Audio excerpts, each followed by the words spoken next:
It is rainy and gross in Japan, and it's hot. It's one of the things that's hard to adjust. So I grew up in Canada.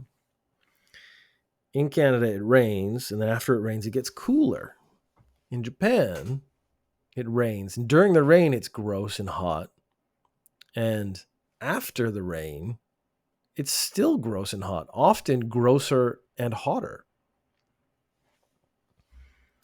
Luckily, that's not what we're talking about. There's a company called Interstellar Technologies. They have launched a rocket successfully, 92 kilometers into space. Their mission was to release a company mascot into space. Now we have all the rich people going to space and messing around and stuff, and that's clearly, sure. Hopefully their little trips don't become the standard. It's still about, science and trying to better the world through exploration of space and research and stuff like that. Shooting a rocket into space so that you can release your mascot, so it is now floating around as space garbage, isn't cool. I'm sorry. It's not cool. That is literally just scientists fucking around. They are not doing... There's no point to that. I know the actual mission was to shoot a rocket into space successfully and have it go to the right place and then crash in the right place on the Earth. I think SpaceX does have the right idea where if you can reuse your rockets, that is better. So it's almost like they're like, we're going to shoot a rocket into space. But we just say we just shot a rocket into space. It came back successfully. That's not enough. So they released their company mascot into space. Doesn't even, to me, so a couple weeks ago, we talked about the Tenga rocket. So Tenga, the masturbatory aid. I almost said masturbation. Tenga, the company that makes masturbatory aids for men and women, is probably most famous for men for creating like a tube.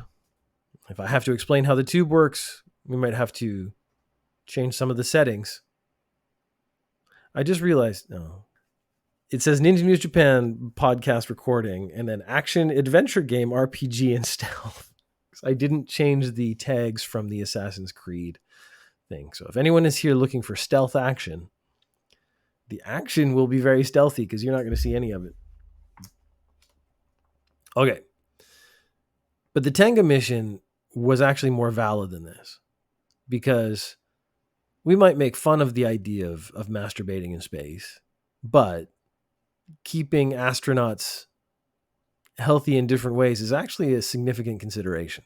So while I would be very happy to make fun of Tenga and sending stuff to space for research and whatnot, I actually get it.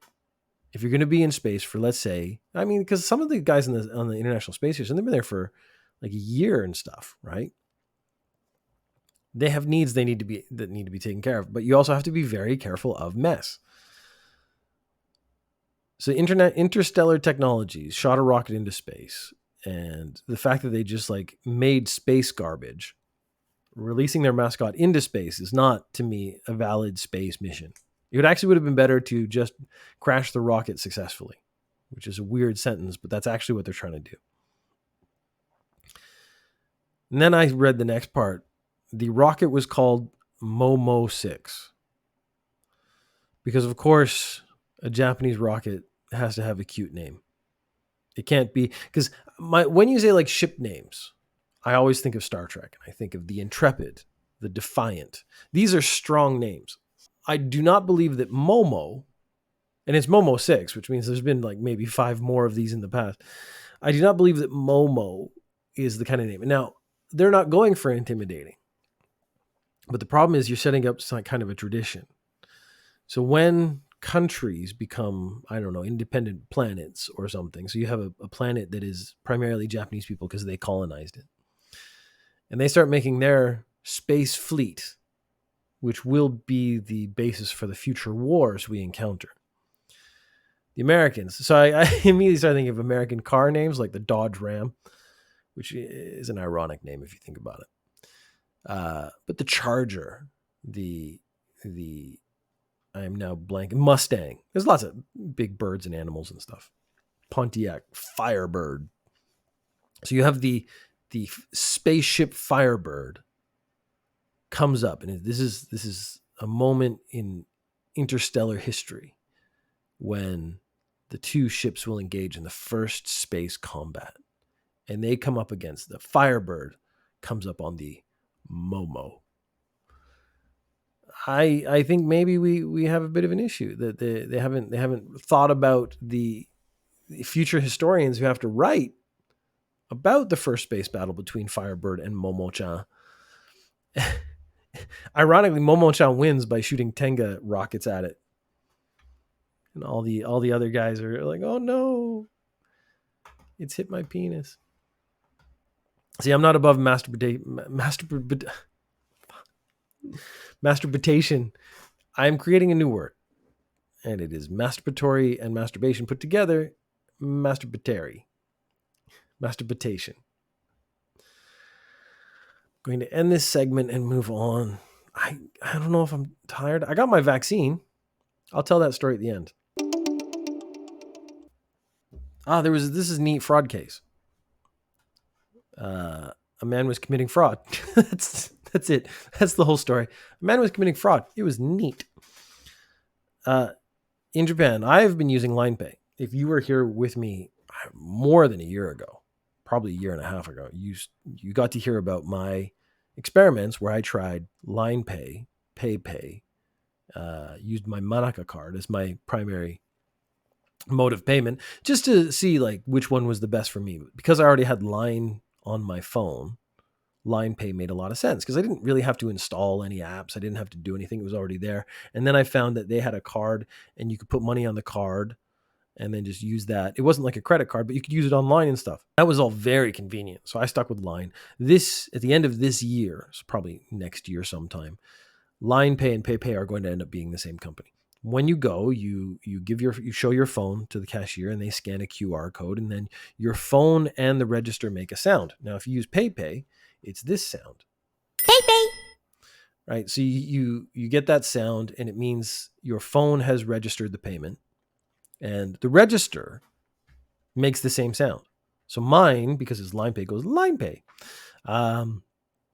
Just like the Momo rocket, that was very cute. So you could expect that when the Japanese space fleet starts shooting rockets, it makes a cute sound. Like on the bridge, it doesn't like rockets fired. It goes rocket, bing, something like that. And that's when it shoots rockets.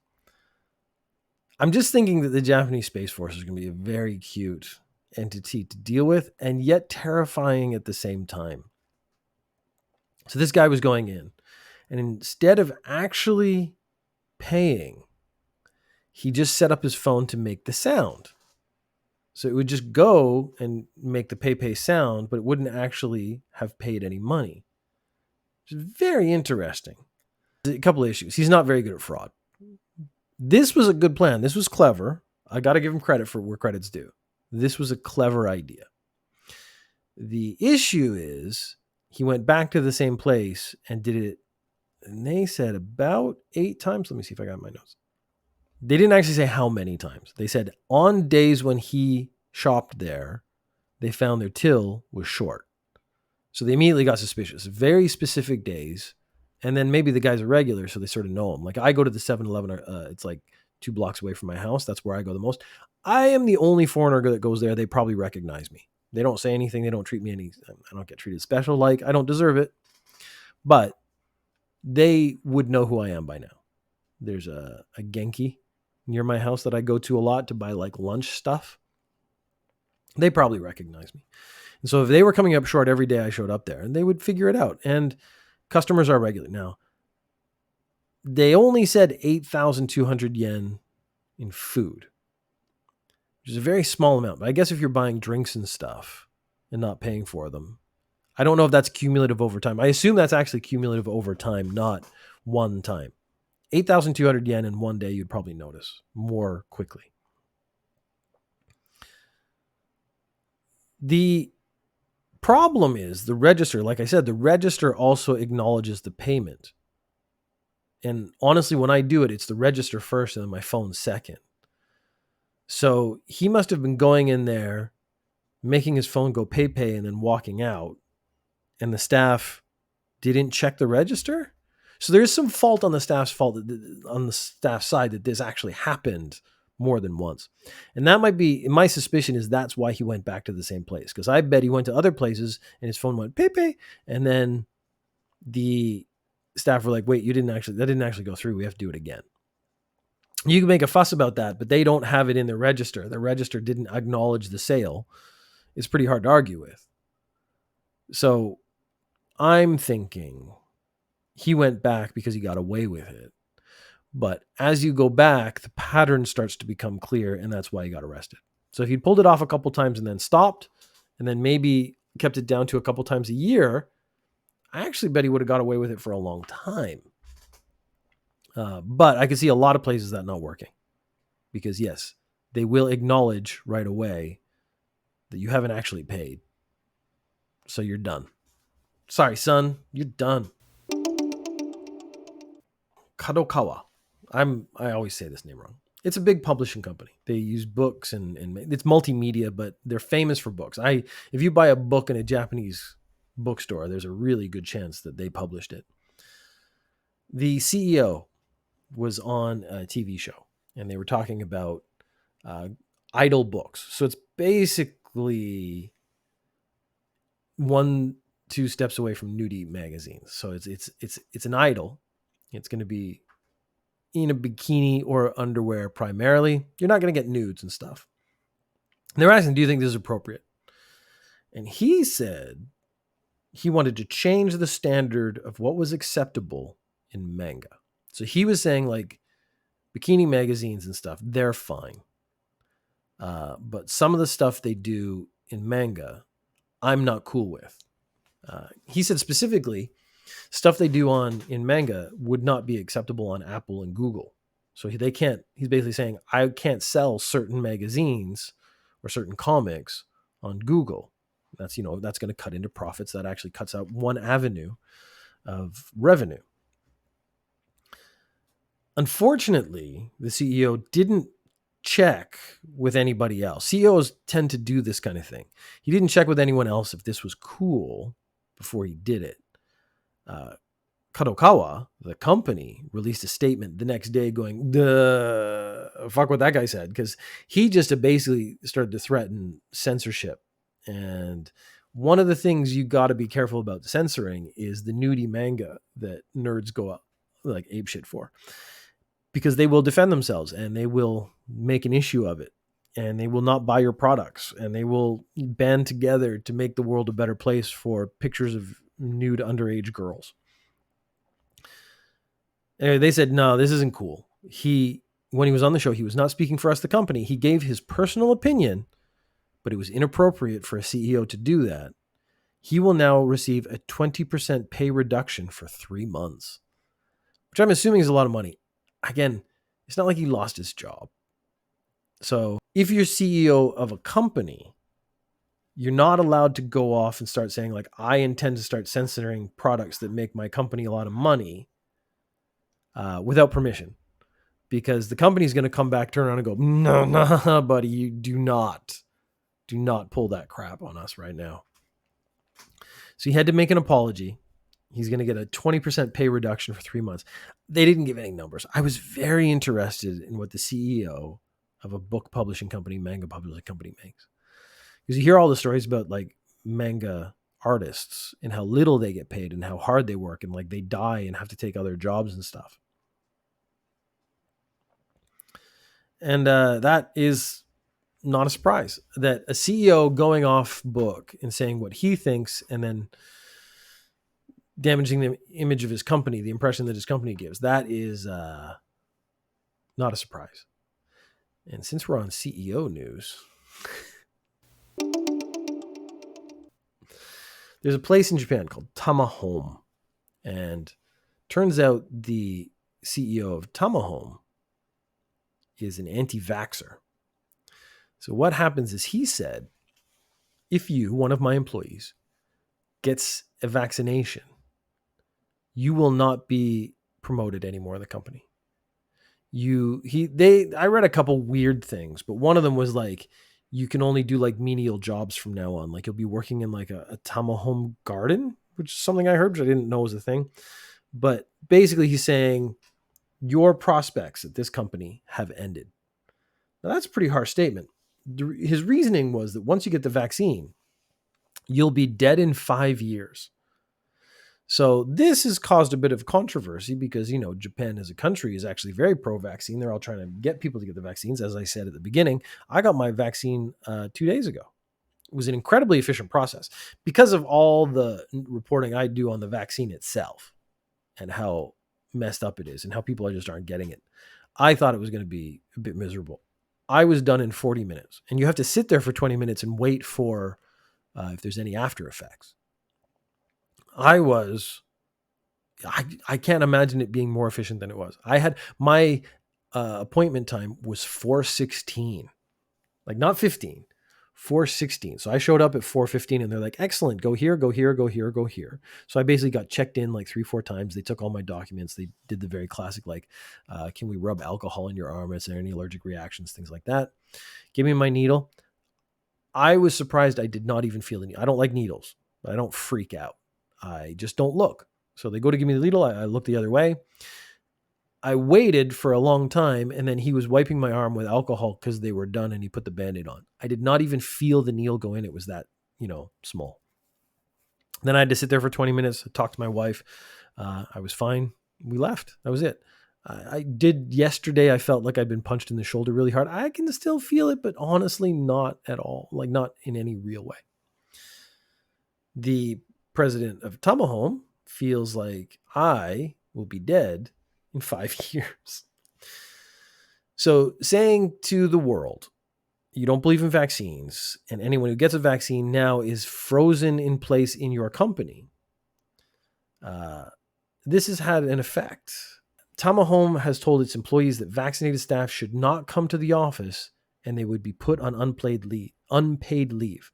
The home builder, which has more than 3,000 employees, said last week that anonymous allegations on Twitter that it is forcing his employees not to get COVID-19 vaccinations are not true. So they're not forcing them. They're not like saying you can't get a vaccination.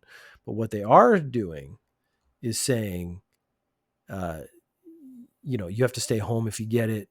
You're not really welcome here as a company anymore. The effect of this has been that the share price has plunged by more than 50%. So basically 50% of that company's value is gone since this was said. So those, again, two CEOs having significant impacts on their companies because they didn't think before they spoke or acted or did anything, because this is one of the problems with CEOs. They've gotten to this point in life where they think they can do whatever they want. And everyone up to this point has done what they want. And so they think they're untouchable. And then they lose half the value of their company in a day. There is a gentleman, and that gentleman works for the Constitutional Democratic Party. The names of the parties in Japan are pretty... these at least are political.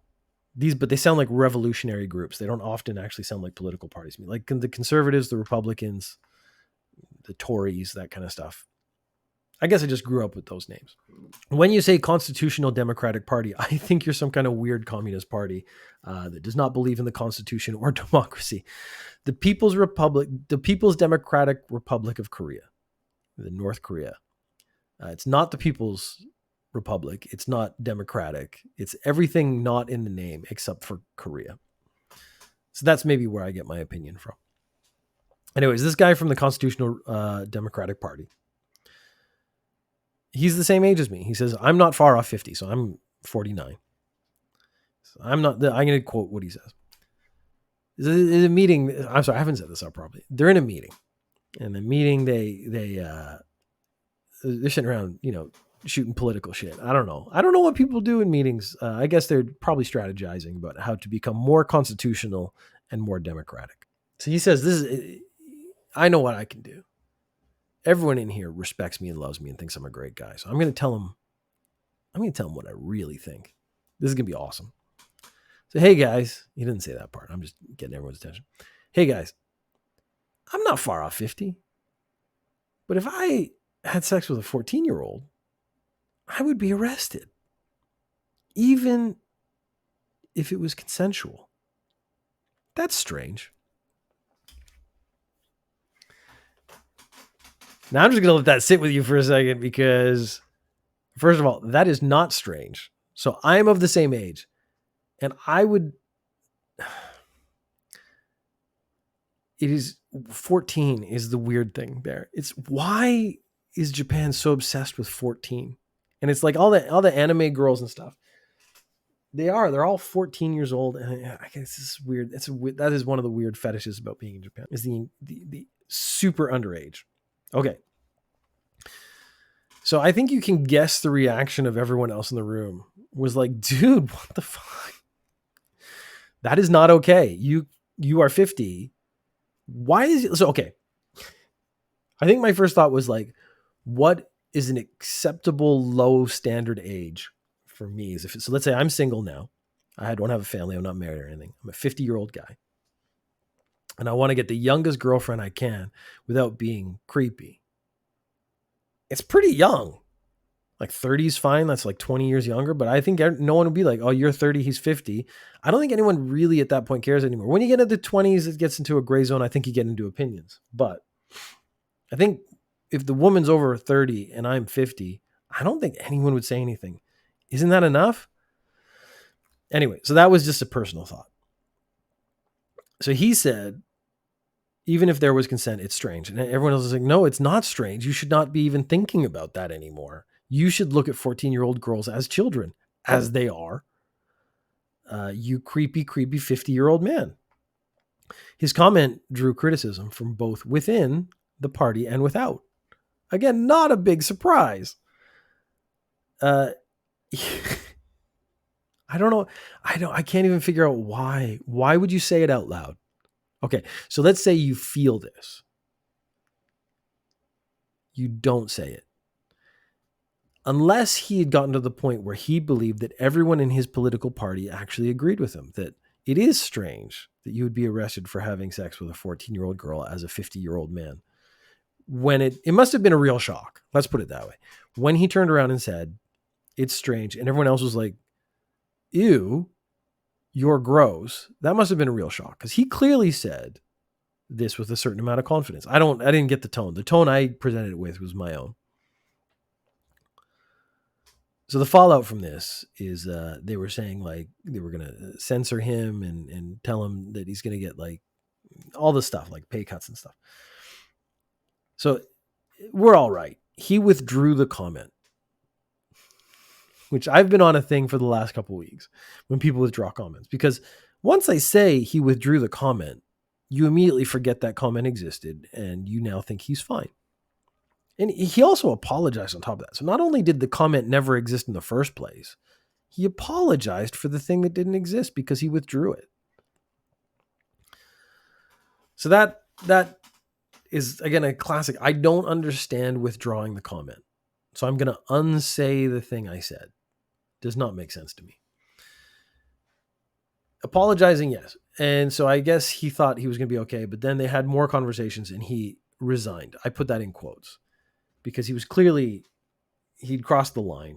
You don't come back from that. He was going to damage the constitutional Democratic Party if he continued on and made similar statements forever. Yeah, don't say it out loud. He actually would have been able to work for the next 20, 30 years in politics if he just didn't open his mouth. And this is the same. All three of the guys we've talked about, what's happened is they've gotten to this point in their life where they think they can say whatever they want and everyone's going to go, oh, you're an absolute genius. They can say whatever they want and then there's not going to be any consequences other than positive ones. Which is, in a weird way, good. Because we know the CEO of Tamahome is an anti-vaxxer and he's a psycho because he's not only can you not get vaccinated, he's going to make you stay home. We know this guy from the Constitutional Democratic Party is like a pervy old man. Yeah, no, it's actually kind of good that they say these things because we get it out and we realize that they're all idiots and they shouldn't be in the position they're in. And then we can try to take them out. The Tom Home guy, because I think it's his company, I don't think he's going to be removed, but no one's going to apply to work there anymore. I don't think, unless they start paying way, way more money. Commercial quantum computer debuts in Japan. An ultra high speed computer known as a quantum computer has started operating for commercial use. I made a mistake when I read this because when I said commercial use, I thought they meant like people could buy it. I didn't even think about it. I was like, wow, companies are going to start buying quantum computers. That is not the case. The quantum computer has been set up in Japan, and then companies can pay for processing power. It's an IBM computer. It's the second one outside the US. The first one was in Germany. The IBM Quantum System 1 is the gate model quantum computer. It's been installed in Kawasaki near Tokyo. It takes the shape of a 3-meter cube. I actually wanted to show this, but the video that went along with it didn't really do anything for anybody. It's chilled to minus 270 degrees Celsius to maximize its calculating power. It will make calculations in just minutes that would take conventional computers thousands of years. They're going to study how it can be used by businesses. Firms from finance, auto, and chemical sectors are signing up for the project to be able to use it. And I bet at least one person has played Call of Duty with it, which is, to me, the more interesting part is the people who work there, who have access to this computer, have to be messing around. Like, even if it's just Minesweeper, even if it's that old Windows pinball game, Minecraft, someone's played a video game on that computer. How does that work? Do they have to install? Do they just say, quantum computer, son, please create a Minecraft game. Here are the basic parameters, and then it does. And then you play this like completely original version of Minecraft. Is that what happens? Because from our first story where they shot a rocket into space and then just threw a mascot into space, completely pointless.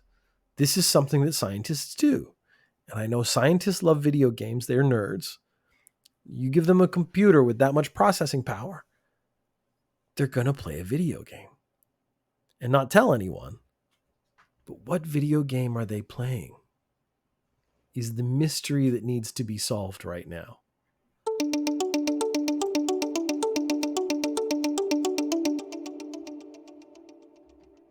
Thank you for listening.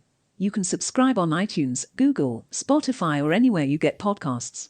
You can also watch on YouTube/Velocipodcast or streaming on twitch.tv/chunkmcbeefchest. You can find Ninja News Japan on Facebook. Send questions or comments to speakpipe.com/Velocipodcast for your first step to fame. Not the good kind, the fleeting pointless kind.